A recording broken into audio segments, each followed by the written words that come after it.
종합병원에서 10년, 15년 근무하다가 개원을 했는데 6개월 뒤 왜 이렇게 어렵지? 이렇게 고민하시는 분들 계신가요?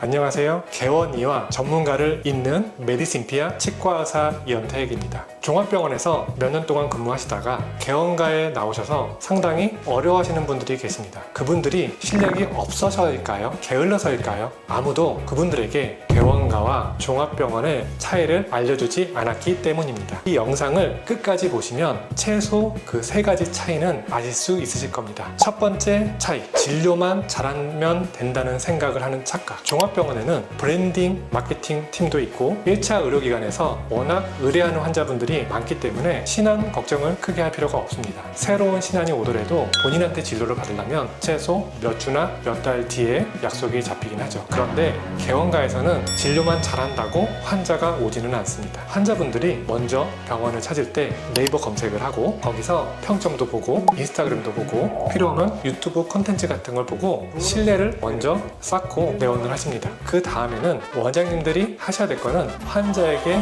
좋은 경험을 하게 해주는 겁니다. 좋은 경험을 한 환자는 다시 재방문할 가능성이 높습니다. 처음 환자를 유치하는 비용보다 재방문을 하게 하는 환자의 비용이 5분의 1 정도로 줄어듭니다. 신안 유치에 신경을 쓰는 만큼 개원가에서는 환자 재방문율에도 신경을 상당히 쓰셔야 됩니다. 종합병원과 달리 진료 외적으로 마케팅이라든지 서비스라든지 이런 것들에 상당히 신경을 쓰셔야 됩니다. 흔히들 하시는 두 번째 실수, 종합병원식 지시와 피드백을 하시는 겁니다. 종합병원에는 수관하사가 있고 레지던트가 있고 교수님들이 있고 그 위아래 체계로 상당히 수직적인 시스템이 갖춰져 있습니다. 위에서 지시를 하면 그 지시가 이루어지게끔 밑으로 그 체계가 상당히 잘 전달이 됩니다. 그런데 개원가에 가시면 사실 원장님 외에 직원이 5명, 많게는 10명 정도로 시작하시는 분들이 많습니다. 여기에는 그런 시스템 체계가 없습니다. 원장님이 직접 직원들을 교육해서 팀워크를 만들어야 됩니다. 어떠한 이유도 안 알려주지 않고 지시를 하게 되면 직원들은 이해를 못하게 됩니다.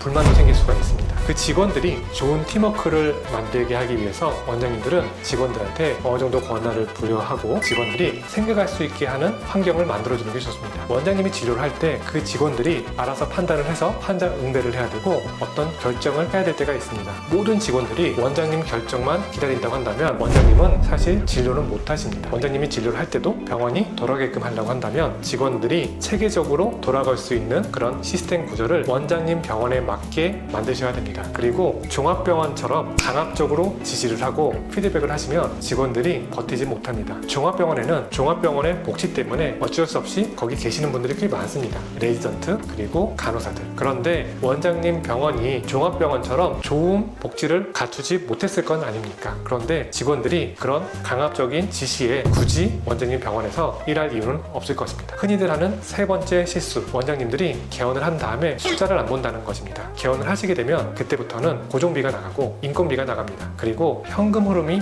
이루어져야 됩니다. 아무런 생각 없이 진료를 하시다 보면 고정비 이하의 매출이 나오는 순간 바로 적자입니다. 그렇게 한 달, 두 달, 세 달 지나게 되면 갖고 있는 현금이 다 동이 나고요. 잘못하면 폐업에까지 이르게 됩니다. 실제로 개원 3년을 못 버티는 원장님들이 꽤 많습니다. 우리나라 평균 폐업률이 한 60% 넘는 걸로 통계가 나옵니다. 그러면 원장님들은 뭘 하셔야 될까요? 원장님들은 개원하는 순간 사업가입니다. 먼저 본인이 얼마 이상 매출을 올려야지 고정비를 넘을 수 있을지, 인건비 비율은 30% 이상 넘어가면 위험 신호입니다. 그때는 매출을 높이든지 인건비를 줄이든지 하셔야 됩니다. 그리고 적자가 나게 된다면 그 적자에 맞는 현금을 보유하고 계셔야 됩니다. 사실 이런 것들에 대한 생각을 계속 하시면서 개원을 하셔야지 진료에만 집중을 하시면 상당히 어려운 상황에 봉착하게 되실 것입니다. 원장님들이 의뢰하는 세무사는 단순히 기장을 해주고 조언을 해주시는 분들이지 숫자를 봐주시는 분들은 아닙니다. 원장님들이 직접 본인이 하는 매출의 숫자를 보고 그거에 따른 전략을 세우고 하셔야지 개원에 성공하실 수가 있습니다. 정리해드리겠습니다.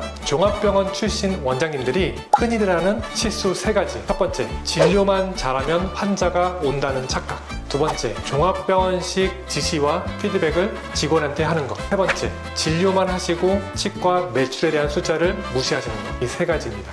개원은 새로운 공부의 시작입니다. 종합병원에서 쌓은 지식이 물론 값지지만 사실 개원가는 다른 방식으로 접근을 하셔야 됩니다. 개원가의 게임의 룰을 이해하시고 빨리 적용하시는 원장님들이 개원가에서 성공하실 수가 있습니다. 다음 영상에서도 개원가에 도움이 되는 내용으로 찾아뵙겠습니다.